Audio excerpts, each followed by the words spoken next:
Bonjour et bienvenue dans cette édition du 6 mai. Tout de suite, le sommaire. 80-60, le MSB s'est imposé hier face à Roanne, un match exceptionnel. Les riverains d'Altadis, la plateforme de distribution de tabac dans le centre-ville du Mans, sont excédés par le bruit. Ils demandent des mesures de protection. Nous visiterons le jardin japonais de Jackie Couturier, un habitant de Neuville qui ouvre ses portes au public pour la dernière fois cette année. Enfin, je recevrai dans ce journal Jean-Carl Grelier, maire de la Ferté-Bernard et président du Festival Artec pour la 16e édition qui aura lieu à partir du 16 mai. Dominateur, brillant, agressif, le MSB a donné une leçon de basket hier soir à Roanne. 80-60, score final, les Manceaux se replacent dans le top 4 de la Pro A. Compte rendu de cette rencontre par Pierre Lolès et Amoun Chamsoudine. Ça fait quand même 2 matchs de suite où effectivement on est sur l'envie dominer. Voilà, après, bon, quand on dit au début du match, on sait leur système 3, ce qu'ils font, on les connaissait par cœur. Faites attention, on laisse pas le mec driver. Première action, on prend un dunk sur la tête. Première action. À partir de là, c'est plus la peine, quoi. Alain Kofi donne le ton d'entrée, de quoi mettre en rogne le coach de Roanne. Il faut dire que son équipe semble apathique, maladroite durant cette première mi-temps, 19 balles perdues au total. Et qu'en face, le MSB a décidé d'être agressif sur le porteur du ballon et de rentrer dans la raquette pour scorer. Face à ses anciens coéquipiers, Spencer est sur un nuage avec 17 points sur ses 24 marqués avant la pause. Oui, je pense qu'on a joué une très bonne défense ce soir en équipe. Je suis content d'avoir participé à cette défense. C'est surtout super d'avoir gagné.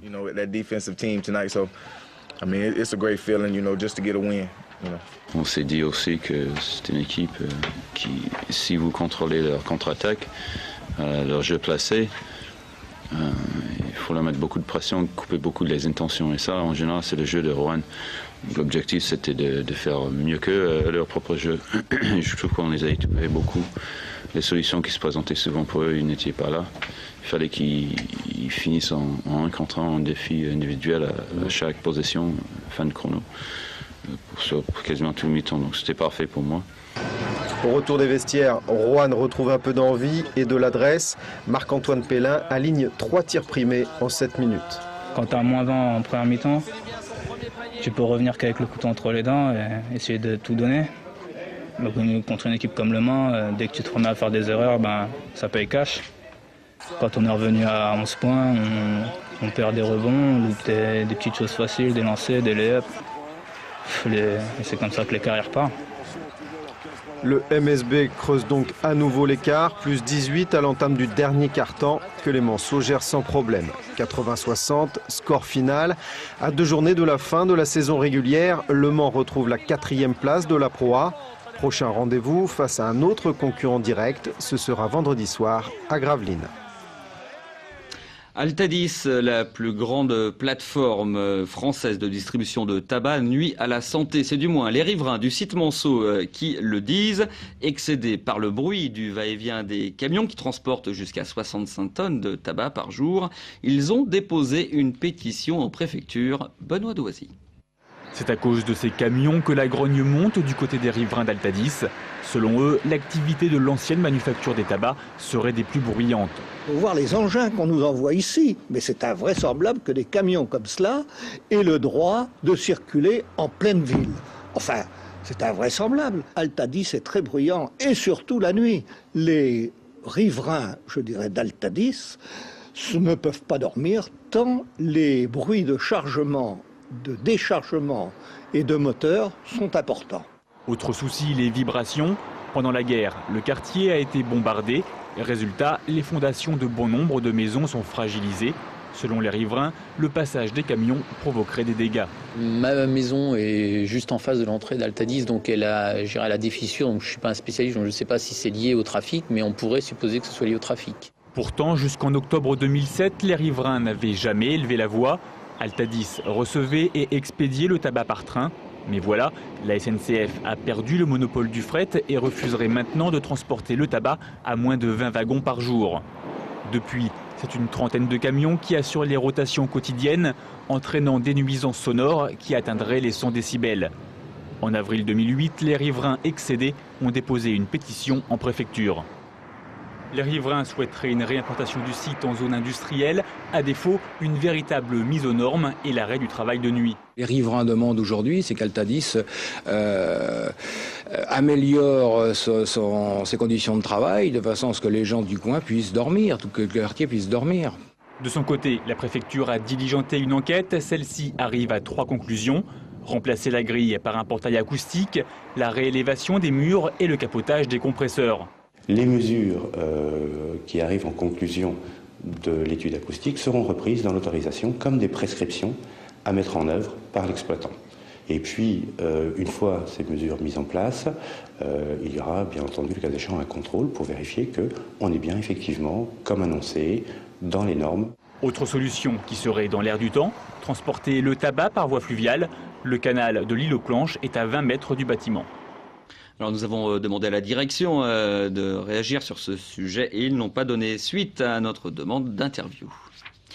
Dans 2 petites semaines débute la 16e édition du festival Artec à la Ferté-Bernard. Pour nous en parler, j'accueille Jean-Carl Grelier, le président de ce festival et maire de la Ferté-Bernard. Bonjour. Bonjour.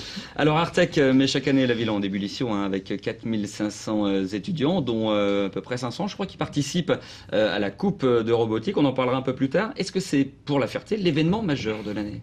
Alors c'est bien sûr l'événement majeur de la Ferté parce qu'Artec c'est un événement qui est à la fois un instrument de communication externe, c'est l'occasion pour la ville de la Ferté-Bernard de faire valoir ses savoir-faire à l'extérieur, de montrer qu'on est une ville résolument tournée vers l'avenir, vers les projets, vers la technologie et vers la jeunesse. Et puis c'est aussi un instrument de communication interne, c'est l'occasion pour les Fertoises et les Fertois de descendre dans la rue, de faire la fête pendant une semaine. Et donc c'est un événement qui est attendu par la population, qui est attendu par les élèves ingénieurs. Et donc c'est vrai que c'est le point d'orgue de la vie fertoise concentré en une semaine. Avec un programme assez chargé. Hein. Alors avec un programme chargé, comme tous les ans, il y a bien évidemment de la robotique, puisqu'à la Ferté-Bernard, on fait de la robotique de la maternelle à Polytechnique. Il y a aussi bien évidemment toute une partie artistique, puisque dans Artec, il y a une dimension artistique à laquelle on tient beaucoup. C'est une façon de rappeler que derrière les machines, derrière les robots, il y a aussi des hommes. Et de temps en temps, on fait se rencontrer l'art et la technologie pour des créations artistiques. Et puis dans Festival, il y a fête. Et donc ce sont des spectacles. C'est Michel Fugain en concert gratuit le mercredi soir. C'est un certain nombre de spectacles de rue, des animations. L'objectif, c'est que ça bouge, que ça vive, que ça remue. Artec, une fois encore, c'est une fête faite par les jeunes, mais pas uniquement pour les jeunes. Alors avec un point d'orgue en fin de semaine, cette Coupe de France de robotique, quelques mots, les règles, le principe? Alors les règles sont relativement simples. Les étudiants de la plupart des grandes écoles et des instituts universitaires de technologie, donc 180 établissements en France, donc la quasi-totalité des établissements d'enseignement supérieur, donc sont inscrits cette année encore en compétition. Ils reçoivent le règlement à la rentrée de septembre. C'est souvent le projet de l'année universitaire. Et donc tout au long de l'année, ils déploient, ils développent leur robot qui doit être sur la piste complètement autonome. Et cette année, l'enjeu n'est pas mince puisqu'il va s'agir de pas moins que de réaliser un temple grec, donc de monter les colonnes, d'y mettre les linteaux et de bâtir ce temple. Et puis, si on peut, en plus d'aller détruire le temple de l'adversaire sur la table. Alors justement, pour ces élèves ingénieurs, vous venez de le dire, la coupe se prépare tout au long de l'année. L'équipe de l'école d'ingénieurs du Mans, l'ENSIM, y est elle depuis novembre dernier. Il faisait aujourd'hui une présentation aux autres étudiants de l'école. Et vous allez le voir, il reste quelques réglages à faire. Biglos collecte des palets, c'est bien. Biglos les assemble pour en faire des colonnes, c'est mieux. Et Biglos les dépose pour les constructions, c'est génial. Biglos, c'est lui, le robot de compétition de l'équipe de l'ENSIM pour Artec. Sa mission, récupérer les palets dispersés sur la table et les assembler pour construire un temple. Tout ça comme un grand. Biglos n'est pas commandé par ses concepteurs. Sauf qu'aujourd'hui, Biglos était un petit peu capricieux. Pour l'instant, c'est un peu frustrant. Mais on sait que d'ici 3 semaines, on va travailler de façon à ce qu'on ait quelque chose qui soit vraiment bien pour la Ferté, quoi. Le temps libre aux oubliettes, cela fait 8 mois que l'équipe travaille sur Biglos, un tour de force pour eux spécialisés certes dans chacun de leurs domaines électronique ou informatique, mais qui n'y connaissaient rien en robotique. On fait appel à un intervenant extérieur, un ancien de l'ENSIM qui fait de la robotique et qui nous aide, qui nous conseille. C'est vrai qu'on a beaucoup appris par nous-mêmes, mais... C'est l'intérêt de ce projet? C'est l'intérêt, voilà. C'est l'enthousiasme, c'est vraiment un des projets les plus intéressants qu'il y a à l'ENSIM. L'objectif pour eux n'est pas de gagner la Coupe d'Europe de robotique, mais de faire fonctionner Biglos au mieux à la Ferté. les étudiants sont sur la bonne voie. Et de cette Coupe d'Europe, là, on vient de l'entendre dans le sujet, c'est la première année que vous l'accueillez, vous, à la Ferté-Bernard? Non, elle a été créée à la Ferté-Bernard il y a une dizaine d'années. Et le souhait pour qu'elle se développe était qu'elle puisse aller vivre sa vie un peu partout en Europe et qu'elle revienne aux sources à la Ferté-Bernard une fois tous les 2 ans ou tous les 3 ans. Donc on a plaisir à accueillir les étudiants de la Coupe d'Europe cette année. Il y aura 48 équipes, 22 nationalités qui dépassent d'ailleurs largement les frontières européennes. On pourrait même changer l'appellation de la Coupe. Et donc on est très heureux de les accueillir parce que ça donne une dimension supplémentaire, ça donne une raison supplémentaire aussi, on vient de le voir dans votre joli reportage, aux étudiants de la Coupe de France d'avoir envie de se battre. Parce que Artec, ce qui fait son succès, c'est qu'il n'y a rien à gagner, si ce n'est du plaisir, si ce n'est de la notoriété, si ce n'est de la rencontre, si ce n'est de l'échange, si ce n'est peut-être aussi depuis quelques années un emploi, puisque depuis quelques années, quelques grands groupes industriels viennent faire, entre guillemets, leur marché à l'ingénieur dans les allées du festival Artec, viennent repérer des profils qui les intéressent et viennent faire des propositions d'emploi à ces élèves qui seront diplômés dans quelques mois après la compétition. Bon, c'est la meilleure preuve que Artec est reconnu et fonctionne. Qu'est-ce qui explique ce succès? Est-ce qu'au début, ce qui a pu permettre ce développement, c'est la médiatisation? C'est plus le cas aujourd'hui, mais M6 faisait une émission spéciale sur Artec. Il y a effectivement eu le portage par la télévision. On a eu quelques partenaires de télévision de prestige. M6, vous l'avez dit, mais on a aussi le Mans TV. Et donc c'est vrai, ce qui fait, je crois, la réputation du festival Artec, c'est précisément ce que je disais à l'instant. Il n'y a rien à gagner. Il n'y a pas d'autre enjeu que le plaisir de la compétition, que le plaisir de la performance scientifique et technique. Les premiers ne gagnent que de la notoriété et que le plaisir d'avoir participé à la compétition. Et je pense que, à la différence du football peut-être ou de quelques autres sports, on n'a pas pourri la compétition avec des prix à remettre au premier, au deuxième, au troisième. Et c'est ce qui donne envie à tous les étudiants de participer parce qu'ils ont le sentiment que dans Artec, chacun a sa chance et que comme dans une ancienne émission de télévision célèbre, finalement tout le monde a gagné à la fin. Alors, une dernière question. Je m'adresse là d'ailleurs au maire de la Ferté-Bernard. La Ferté qui a été une capitale de la robotique pendant Artec. Vous avez un bassin, vous, industriel, qui est lié aux hautes technologies. Malheureusement, le 30 avril, jeudi dernier, une de ces entreprises, FCI, a fermé ses portes. Votre sentiment ? Mon sentiment, c'est que c'est un gâchis industriel. Parce que, avant de fermer ses portes, la direction du groupe nous a informé que l'usine de la Ferté-Bernard continuait de gagner de l'argent alors que d'autres usines du groupe en perdaient. Mon sentiment, c'est que c'est un gâchis humain parce que si des solutions ont été trouvées pour 137 salariés, il y en a aujourd'hui à peu près autant qui restent sur le carreau et pour lesquels la cellule de reclassement va devoir déployer des efforts dans un contexte économique qui n'est pas très favorable aujourd'hui pour trouver une solution. Donc, je crois un gâchis, surtout un manque d'anticipation puisque lorsque FCI a été racheté par Bain Capital, qui était un fonds de pension américain. Le contrat était de 3 ans. Ils sont malheureusement allés au terme du contrat. J'aurais souhaité pour ma part, et j'ai eu l'occasion d'exprimer à plusieurs reprises à la direction de l'entreprise, que ces 3 années soient mises à profit pour favoriser la formation et la reconversion du personnel avant d'envisager la fermeture du site. Jean-Carl Grelier, merci d'avoir été notre invité. Merci à vous. Ce sera la dernière fois qu'il ouvrira ses portes en juin prochain. Jackie Couturier, passionné du pays du soleil levant, fait découvrir aux Sartois son jardin japonais. Pour cause de maladie, il refermera ses portes à l'issue de la saison Marine Wolf. Déambuler dans son jardin, c'est la passion de Jackie Couturier. Depuis 20 ans, ce commerçant à la retraite collectionne les bonsaïs, c'est-à-dire des arbres en pot. Aujourd'hui, il en a près de 120. Un hobby qui demande du temps. Chaque jour, il passe plusieurs heures à entretenir leur petite taille. Et pour ça, il a un secret. Toujours garder le même volume au point de vue racinaire et foliaire. On supprime toutes les grosses branches parce que les grosses racines sont faites pour maintenir l'arbre dans la nature, mais dans nos pots on n'en a pas besoin. Donc nous ne gardons que les radicelles qui nourrissent vraiment l'arbre. Et ça marche. Les végétaux se développent de la même manière que leurs confrères de pleine terre. Selon les saisons, ils fleurissent et peuvent même donner des fruits. Mais ce que Jackie préfère, c'est les transformer. C'est lui qui, en quelque sorte, a sculpté toute sa collection.